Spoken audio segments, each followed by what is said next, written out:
Hello बच्चा party. आज आप लोगों का एक और नया पार्ट ऊंचाई और दूरी यानी कि हाइट एंड डिस्टेंस का लेक्चर स्टार्ट होने जा रहा है। और ये बहुत प्यारा सा लेक्चर है इस चैप्टर का, और इसमें आपके वही क्वेश्चन कराए जाएंगे जो कि आपके बोर्ड के लिए काफ़ी इंपॉर्टेंट हो।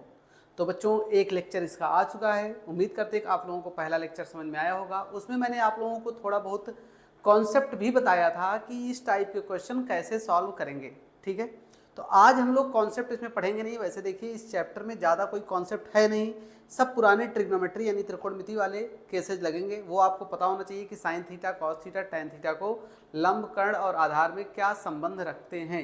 ठीक है, तो चलिए स्टार्ट करते हैं बच्चों आज का लेक्चर। और यह हमारा है पार्ट नंबर 2, और इसमें देखेंगे कम से कम हम 5 इंपॉर्टेंट क्वेश्चन, और पांचों क्वेश्चन बहुत दमदार होने वाले हैं। आज कुछ क्वेश्चन ऐसे हैं कि बोर्ड में पहले भी आ चुके हैं और आगे आने के चांसेस भी हैं। तो बच्चों, अगर आप लोगों को वीडियो अच्छी लग रही हो, समझ में आ रही हो, तो वीडियो को ज़्यादा से ज़्यादा शेयर, सब्सक्राइब और लाइक करिए। चलिए स्टार्ट करते हैं आज का लेक्चर, जो कि ये पार्ट नंबर 2 है ऊंचाई और दूरी का। देखते हैं पहला क्वेश्चन क्या बच्चों आपके सामने ये है। इस क्वेश्चन में क्या बोल रहे हैं, पहले इस चीज को समझते हैं। कह रहे हैं कि सूर्य के प्रकाश में 45 मीटर ऊंची, कितने मीटर ऊंची? 45 मीटर ऊंची, 45 मीटर ऊंची ऊर्ध्वाधर मीनार की छाया 45√3 मीटर की है। मतलब जो छाया पड़ रही है मीनार की वो 45√3 मीटर है बच्चों। कह रहे हैं कि सूर्य का उन्नयन कोण बताइए। देखिए बच्चों, इस डायग्राम के थ्रू पहले समझिए। पहले मैं जो डायग्राम बनाने चल रहा हूं, पहले इस चीज को समझिए। ये आपके पास एक मीनार है बच्चों। ये क्या है? आपके पास एक मीनार है। मीनार की ऊंचाई 45 मीटर दे रखा है। चलिए, इसकी ऊंचाई जो दे रखा है आपको 45 मीटर दे रखा है बच्चों। कितना दे रखा है? 45 मीटर, 45 मीटर। कह रहे हैं कि जो मीनार की छाया है वो 45√3 है। तो चलिए, छाया मतलब बच्चों ये चीज जाएगी जो आपके पास, ये जो चीज जाएगी आपके पास, ये छाया यही बनाएगी। यानी छाया कुछ ऐसे बनाएगी इस तरीके से किसी कोण पर, यानी किसी एंगल पर। तो बच्चों, ये जो छाया है ये बोल रहे हैं कि 45√3 मीटर है। तो कह रहे हैं कि कितना कोण, यानी उन्नयन कोण बताइए, यानी कितना कोण बना रहा वो बताना है बच्चा पार्टी। तो चलिए मान लेते हैं बच्चों कि कितना कोण बनाएगा, थीटा। इसका नेमिंग कर लेते हैं ए, बी और सी।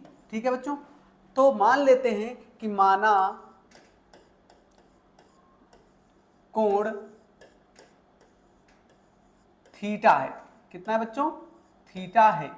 कोण जो है बच्चों वो थीटा है। अगर थीटा है, हम त्रिभुज चलेंगे ए बी सी में। तो हम चलेंगे त्रिभुज ए बी सी में। जब इसमें चलेंगे बच्चों, तो एक बात बताइए, आपके सामने थीटा निकालना है और आपको दे रखा है लंब और दे रखा आधार। तो लंब और आधार का जो संबंध होता है वो tan थीटा से होता है। तो tan थीटा बराबर क्या हो जाएगा बच्चों? tan थीटा बराबर हो जाएगा लंब बटे आधार। तो लंब आपका हो गया AC और आधार हो जाएगा बच्चों कितना? BC। तो tan थीटा बराबर AC कितना है बच्चों? AC आपको दिखाई पड़ रहा है 45 मीटर है। तो 45 ऊपर रख दीजिए, और आपको BC यानी BC की वैल्यू है 45√3, 45√3 हो जाएगा। देखिए ये दोनों कट जाएंगे, तो यहाँ tan थीटा बराबर कितना बचेगा बच्चों? 1/√3। अब आपको ये बात पता होना चाहिए कि tan में कितने की वैल्यू 1/√3 होती है। तो tan 30 डिग्री की होती है बच्चों। तो tan थीटा बराबर आपका tan 30 आया। तो tan से tan कट जाएगा, तो फाइनल रिजल्ट आपका कितना आएगा बच्चों? 30 डिग्री। यानी यहाँ जो कोण बनेगा वो 30 डिग्री का बनेगा। आप इसको स्क्रीनशॉट ले लीजिए। आते हैं नेक्स्ट क्वेश्चन की तरफ।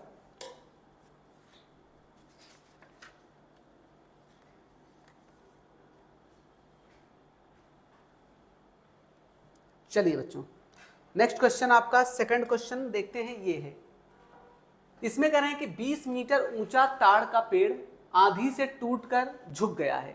मतलब कोई बहुत बड़ा पेड़ रहा होगा, आंधी आया होगा, बीच से कहीं से टूट के नीचे की तरफ झुक गया, और जो झुका हुआ पार्ट है वो पृथ्वी से जाके जहां से टकरा रहा ना, वो उससे 30 अंश का कोण यानी 30 डिग्री का कोण बना रहा है बच्चों।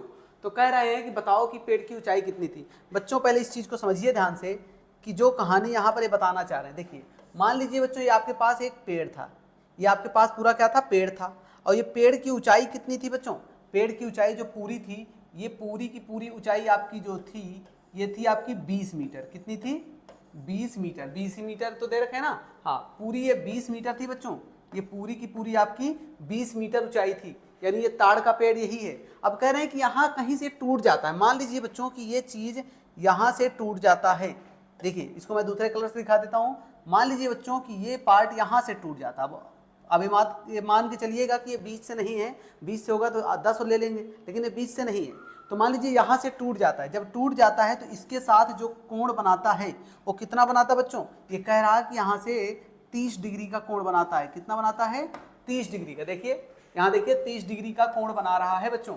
20 मीटर का पेड़ था, यहाँ से टूट गया, टूट के जाके जमीन पर, यानी ये वाला पार्ट जो टूट के यहाँ लग गया जाके, तो कितना कोण बनाया? 30 डिग्री का बनाया। तो कह रहे हैं कि पेड़ की ऊंचाई कितनी, मतलब बताओ कि पेड़ कितनी ऊंचाई से टूटा है। कितनी ऊंचाई से टूटा है मतलब पेड़ की पूरी ऊंचाई तो हमको पता थी बच्चों, ये वाली हाइट जहां से टूटा है वो वाली हाइट आपसे पूछ रहे हैं, वो वाली ऊंचाई आपसे पूछ रहे हैं।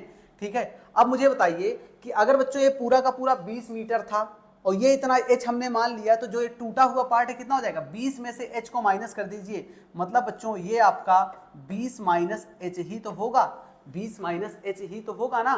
तो चलिए इसका हम नेमिंग कर लेते हैं A, B, C और D। ठीक है, अब चलिए अब हम जितने पार्ट का टूटा हुआ पार्ट है वो हम पता कर लेंगे। कैसे पता करेंगे? देखिए बच्चों, अब इस पूरी हाइट से कोई लेना देना है नहीं आपको बस इस ट्रायंगल के केस को देखना है, यही से आपका सॉल्व हो जाएगा। तो मान लेते हैं बच्चों कि माना पेड़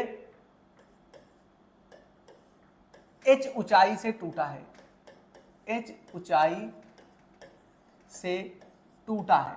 ठीक है बच्चों, मान लिया कि पेड़ जो है टूटा है कहां से? h ऊंचाई से टूट गया है। ठीक है, h ऊंचाई से टूट गया है। ठीक, अच्छा अगर ये h ऊंचाई से टूटा है तो हम कौन से ट्रायंगल में देखेंगे? BCD। तो हम लिखेंगे त्रिभुज, इसलिए त्रिभुज BCD में इसमें देखेंगे बच्चों। अगर इसमें देखेंगे तो मुझे एक बात बताइए, यहाँ आपके पास दो चीजें, अब आपको tan नहीं लगेगा। देखिए आपके पास लंब है और आधार नहीं है, लंब है और कर्ण है। लंब और कर्ण में क्या लगता है बच्चों? साइन थीटा लगता है। क्या लगता है? Sine theta. तो हम चलेंगे साइन थीटा मतलब साइन 30 डिग्री बच्चों, साइन 30 बराबर हो जाएगा लंब बटे कर्ण। तो लंब आपका हो गया बच्चों BD और कर्ण आपका हो जाएगा कितना? BC हो जाएगा बच्चों। ठीक है, साइन 30 की वैल्यू होती है 1/2 और BD आपका कितना है बच्चों? BD आपका h दे रखा है h, और BC आपका है 20 माइनस h। ठीक है, चलिए क्रॉस मल्टीप्लाई कर लीजिए, इसको मल्टीप्लाई से करिए तो 2h आएगा बच्चों, और इधर हो जाएगा 20 माइनस h, क्योंकि इसको 1 से गुणा कर लेंगे। h को इधर लाइए तो हो जाएगा, देखिए माइनस इधर आ जाके जुड़ जाएगा ये, तो 3h बराबर हो जाएगा 20। तो h बराबर हो जाएगा बच्चों 20/3 मीटर। एक तो आंसर ऐसे भी लिख सकते हैं या इसको ऐसे भी लिख सकते हैं डिवाइड करके, 3 का टेबल 20 में 6 बार जाएगा, 3 6 18, 2 बच जाएगा अपॉन 3। इस तरीके से भी आपका आंसर हो सकता है और ये भी हो सकता है, दोनों में से कोई भी आंसर आप मान सकते हैं बच्चों। तो इसका भी स्क्रीनशॉट ले लीजिए। एक क्वेश्चन आपका ये भी कंप्लीट हो गया है। आते हैं फिर नेक्स्ट क्वेश्चन की तरफ।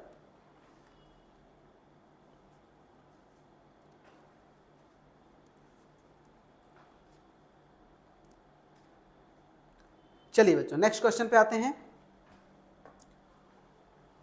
अब बच्चों यहाँ थोड़ा सा क्वेश्चन अलग है, थोड़ा सा क्वेश्चन डिफरेंट आ रहा है, क्योंकि अब इसमें आपको कुछ चीजें और ऐड करनी पड़ेंगी। समझिएगा, कहने 45 मीटर ऊंचे नदी के एक पुल से एक नाव का अवनमन कोण कितना है?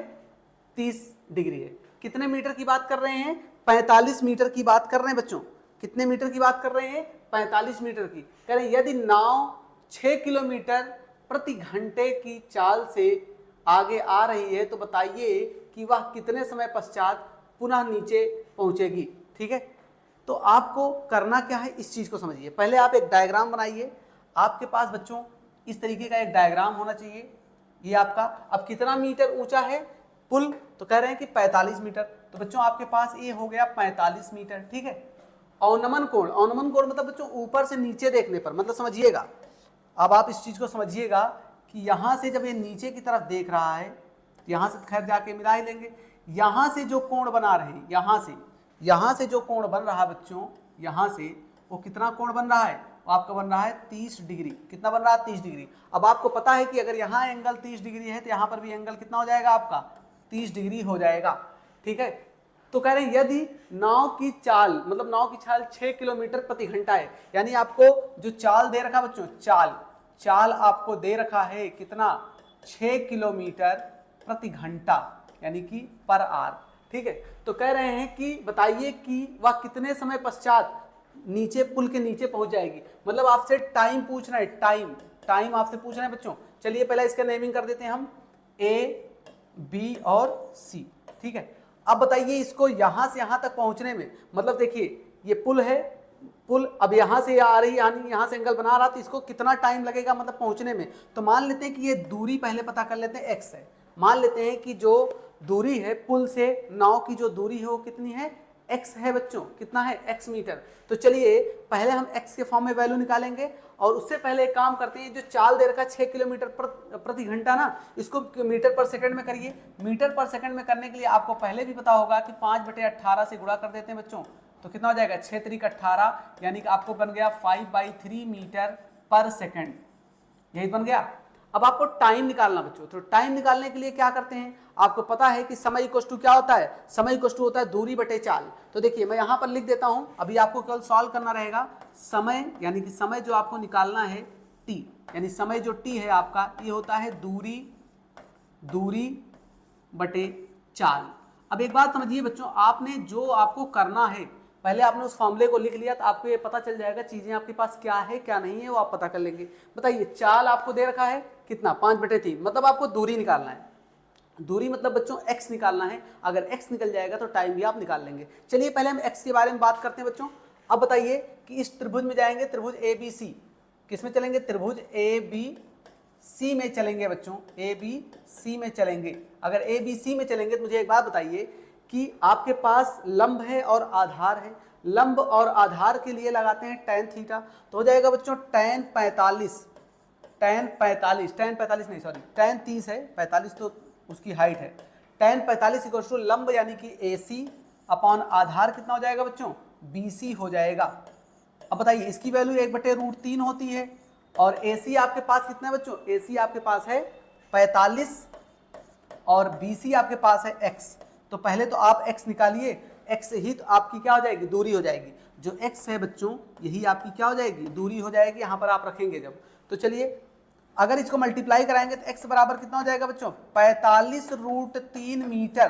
45√3 मीटर बच्चों, ये अभी आपका आंसर नहीं आया है, अभी आपका आंसर नहीं आया, अभी आपने केवल दूरी निकाला है। अब आपको निकालना क्या है, आपको निकालना है टाइम। तो टाइम के लिए फॉर्मूला क्या रखते हैं बच्चों, तो चलिए अब यहां पर हम रखते हैं सीधे सीधे। बताइए दूरी आपका कितना आया है, 45√3 अपॉन ये कितना आया है आपका, चाल आपका आया बच्चों 5/3। 5 से काट देंगे तो हो जाएगा 15 हो जाएगा ना बच्चों, ये आपका 15। और अब ये पलट के ऊपर जाके मल्टीप्लाई हो जाएगा, तो बच्चों आपके पास जो टाइम आएगा कितना हो जाएगा, 15 × 45, 45√3 सेकंड आ जाएगा, 45√3 सेकंड आ जाएगा। चाहे आप तो √3 की वैल्यू रख लीजिए, उससे भी आंसर आ जाएगा, फिलहाल इसी पे छोड़ सकते हैं। √3 की वैल्यू पिछले टर्म पे मैंने बताया था 1.732, और मैंने ये भी बताया था √2 की वैल्यू भी बताया था बच्चों। ठीक है, क्लियर है बातें, ठीक। ये आपका आंसर आ गया, आप इसका स्क्रीनशॉट ले सकते हैं। ये तीसरा क्वेश्चन आपका कंप्लीट हो गया।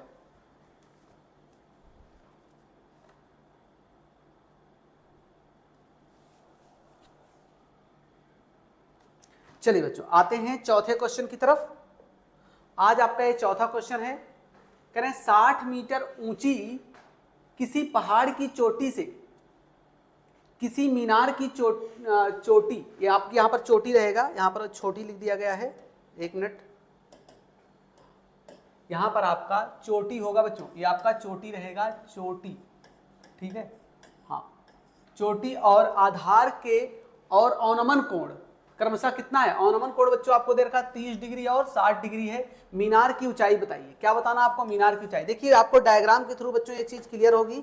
अगर आप इसको खुद से बनाना चाहें तो आप बना सकते हैं, लेकिन मैं इसको डायग्राम के थ्रू पहले आपको क्लियर कर रहा हूं, समझिएगा बच्चों। आपके सामने एक आपके पास ये है पहाड़ की चोटी। अब कह रहे हैं कि देखिए यहां पर दो कोण है, एक आपका किसी पहाड़ से h ऊंचाई पर और एक उसके आधार से। देखिए यहां पर बोला गया है चोटी मतलब देखिए मान लेते हैं बच्चों की यहां पर चोटी यहां पर है। देखिए मैं आपको यहां पर बना देता हूं, यहाँ पर मान लीजिए बी, यहाँ पर कहीं चोटी होगा, यहाँ से चोटी है, ठीक है, ये इतना पोर्शन से मैं मान लेता हूँ कि ये चोटी है, ये जमीन का भाग है, ये जमीन का भाग है बच्चों।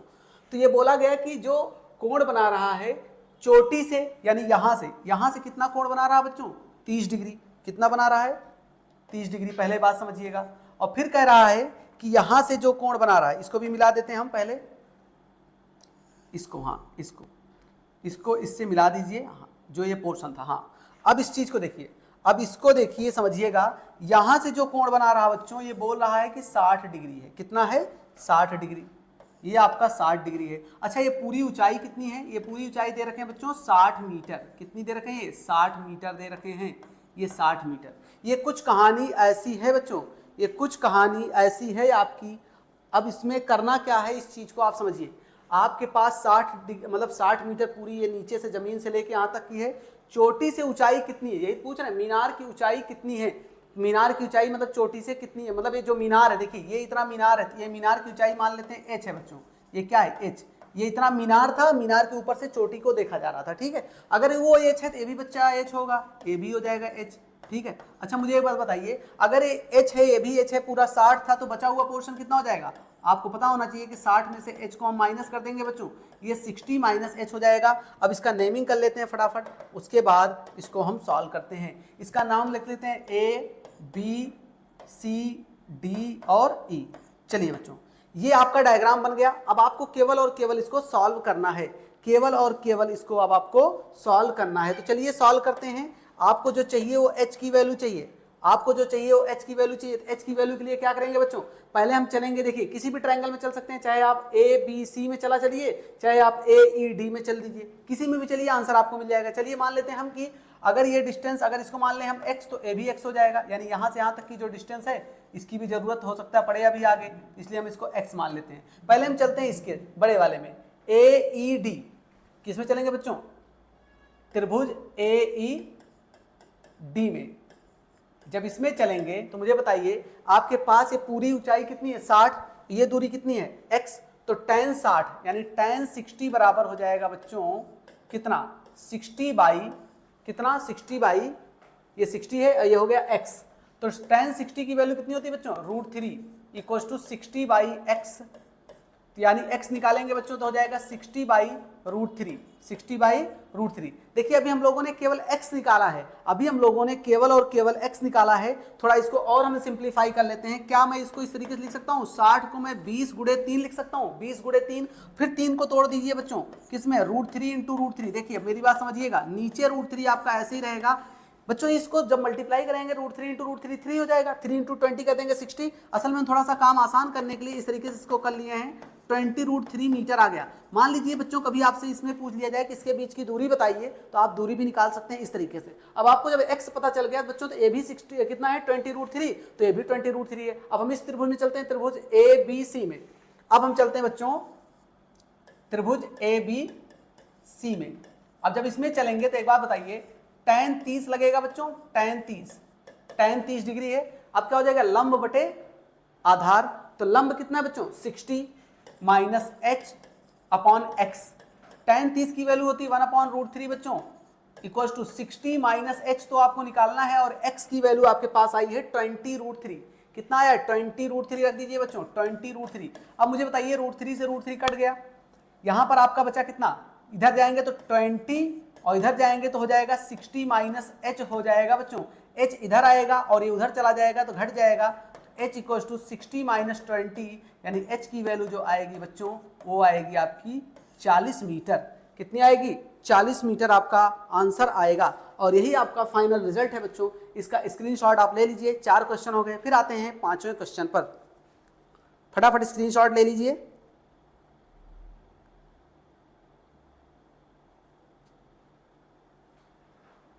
चलिए अगला क्वेश्चन, ये क्वेश्चन काफी अच्छा है, इस चीज को थोड़ा समझने की कोशिश करिएगा। ये बहुत अच्छा क्वेश्चन है, थोड़ा लंबा जा सकता है लेकिन ये क्वेश्चन बहुत अच्छा है। ऐसे क्वेश्चन आपसे को बोर्ड में नजर आ सकते हैं। पहली चीज तो इस चीज को समझिए, कहना क्या चाह रहे हैं, कह रहे हैं किसी स्थान से क्षैतिज समतल पर खड़े स्तंभ का उन्नयन कोण थीटा है। ये बच्चों ये थीटा है, इसको थीटा बनाइएगा, इसको थीटा बनाइएगा, क्योंकि कभी कभी होता क्या है कि उसमें आप नहीं लिख पाते हम, क्योंकि बनाना तो हम ही को रहता है। ये थीटा है, दोनों जगह थीटा है बच्चों, ठीक है। चलिए अब समझिएगा, कह रहे हैं कि उन्नयन कोण थीटा है, मतलब कोई स्तंभ है, समझ लीजिए, मान लीजिए बच्चों ये आपके पास एक स्तंभ है, समझिएगा ध्यान से, ये आपके पास एक स्तंभ है, यहां से इसका कुछ हम बना लेते हैं प्लेन सरफेस, ठीक है। अब कह रहे हैं कि कितना कोण है, थीटा है, मतलब बच्चों यहां से जो कोण बना रहा है, पहले समझिएगा, यहां से जो ये कोण बना रहा है, यहां से जो कोण बना रहा है, ये कितना बना रहा है, थीटा बना रहा है, समझिएगा ध्यान से, ये इतना पोर्शन थीटा है, समझ में आई बात। फिर कह रहे हैं कि स्तंभ की ओर a मीटर दूर बढ़ने पर यह कोण 45 डिग्री होता है। बच्चों समझिएगा, आपके पास ये स्तंभ था, यहां से ये 45 डिग्री का कोण बना रहा था। मान लेते हैं कि पॉइंट आपका a था, ये पॉइंट आपका b था। अब जब इससे a मीटर आगे गए, मतलब a मीटर मान लीजिए इतना दूर हम आगे गए, इतना a मीटर हम आगे गए, समझिएगा a मीटर बच्चों हम आगे गए, यहां पर जब गए तो ये बोल रहे हैं कि यहां से जो कोण बना रहे हैं ना, यहां से जो कोण बना रहे हैं वो 45 डिग्री बना रहे हैं। कितना बना रहे हैं, 45 डिग्री, ये भी समझ लीजिए, यहां से जो कोण बना 45, तो इसका नाम हम दे देते हैं सी, इसका नाम हम दे देते हैं सी पॉइंट, इस पॉइंट को हम नाम दे देते हैं सी, ठीक है।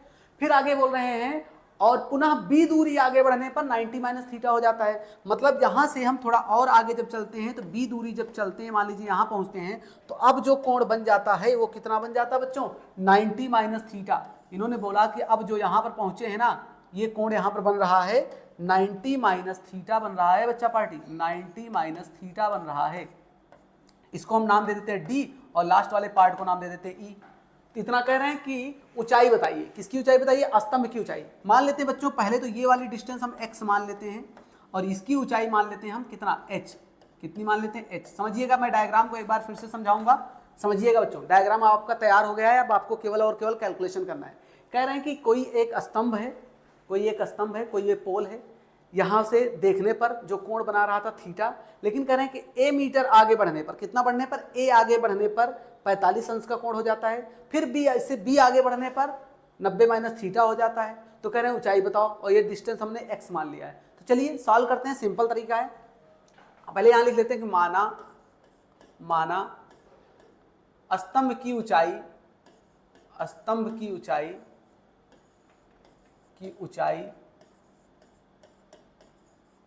कितनी है, वो है h है, h मीटर है, ठीक है बच्चों, h मीटर है।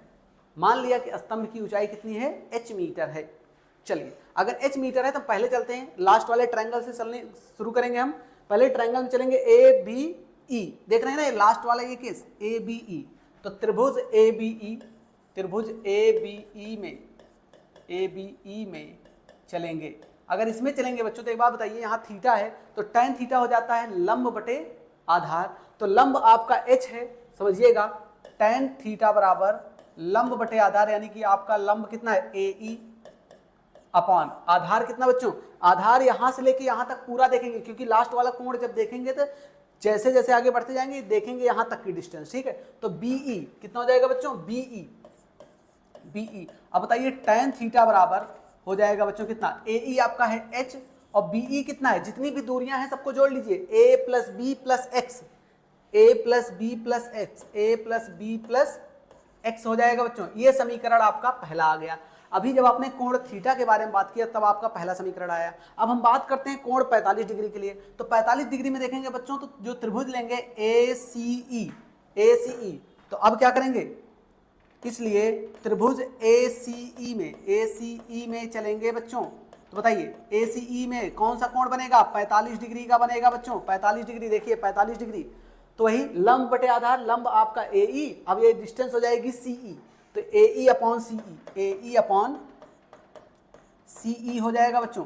tan 45 वैल्यू 1 होती है, AE आपका दे रखा है h, CE कितना है बच्चों, CE में जुड़ जाएगा b प्लस एक्स, क्योंकि अब तो a पीछे छूट जाएगा, इससे कोई लेना देना नहीं, तो b प्लस एक्स हो जाएगा बच्चों, b प्लस एक्स हो जाएगा। चलिए यहां से थोड़ा सॉल्व करते हैं और इस b प्लस एक्स को इधर लाइए, तो b plus X equals to h, तो x बराबर हो जाएगा h माइनस बी। ये समीकरण आपका बन गया दूसरा। अभी इसकी भी जरूरत पड़ेगी बच्चों, अभी इसकी भी जरूरत आपको पड़ेगी, ठीक है, अभी इसकी भी जरूरत पड़ेगी। अब हम आते हैं लास्ट वाले केस में, त्रिभुज ADE में, त्रिभुज ADE में चलेंगे बच्चों। जब इसमें चलेंगे तो मुझे एक बात बताइए, तो tan थीटा फिर से लगेगा, तो tan थीटा, थीटा कितना है आपका 90 माइनस थीटा, देखिएगा वहां लिखा गया है 90 माइनस थीटा, देखिए 90 माइनस थीटा है बच्चों। अगर इसको लेंगे तो लंब यानी कि AE अपॉन कितना DE, AE अपॉन DE, तो tan 90 माइनस थीटा क्या होता है आपको पता होना चाहिए, पहले भी चैप्टर में पढ़ चुके हैं त्रिकोणमिति में। tan 90 माइनस थीटा बच्चों होता है cot थीटा, और ये बन जाएगा AE आपका H और DE आपका है केवल X। अब बताइए ये कॉट बन गया, इसको समीकरण 1 बना लें, या एक काम करें, हाँ ठीक है, समीकरण इसको बना लेते हैं हम थर्ड, ठीक है, 3 समीकरण। अब सुनिए मेरी बात, यहां देखिए कॉट है, यहां देखिए tan है पहले में, तो पहले और तीसरे समीकरण को सॉल्व करते हैं तो कुछ मिलेगा हमको। देखिए समीकरण 1 इंटू 3, यानी 1 इंटू 3 का मतलब पहले और तीसरे समीकरण को हम गुणा कर रहे हैं। तो पहला समीकरण बच्चों आपके पास है tan थीटा इंटू दूसरा समीकरण आपके पास है कॉट थीटा, पहले में है h upon a plus B और प्लस का x इंटू अगला क्या है बच्चों आपके पास h बाई एक्स है, क्या है h बाई एक्स है बच्चों। देखिए tan और cot कट जाएंगे, क्योंकि cot को लिख सकते हैं 1 अपॉन tan, तो 1 अपॉन tan और tan कट जाएंगे, 1 हो जाएगा बच्चों यहाँ पर 1, इधर बन जाएगा आपका h स्क्वायर, क्या बन जाएगा h स्क्वायर। अच्छा आपको h की वैल्यू ही तो निकालनी है ना, ऊंचाई ही तो बतानी है, ऊंचाई ही तो ज्ञात करनी है आपको, कोई दिक्कत नहीं, ऊंचाई निकाल लेंगे हम। h स्क्वायर अपॉन कितना a plus B plus X into कितना x, ठीक है। चलिए थोड़ा और इसमें काम करते हैं। देखिए बच्चों h स्क्वायर कहीं रहने दीजिए, इसको इधर भेजिए, तो h स्क्वायर बराबर आपका हो जाएगा a plus B plus X into X. अब चलिए x की वैल्यू बच्चों हम लोगों ने निकाल रखा है कहीं, देखिए ये x की वैल्यू हम लोगों ने निकाल रखा है h माइनस बी, तो हम क्या करेंगे, समीकरण 2 से x का मान रखने पर चलिए समीकरण 2 से x का मान h माइनस बी है, तो दोनों जगह रखते हैं बच्चों, तो ये हो जाएगा h square equal to a plus B plus h minus B, और यहां हो जाएगा बच्चों आपका कितना h माइनस बी।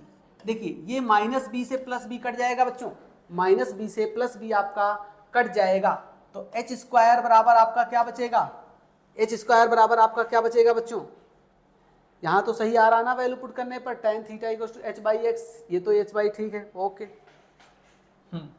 यहाँ पर क्या बचेगा बच्चों, a प्लस h, यहाँ पर बच जाएगा h माइनस बी।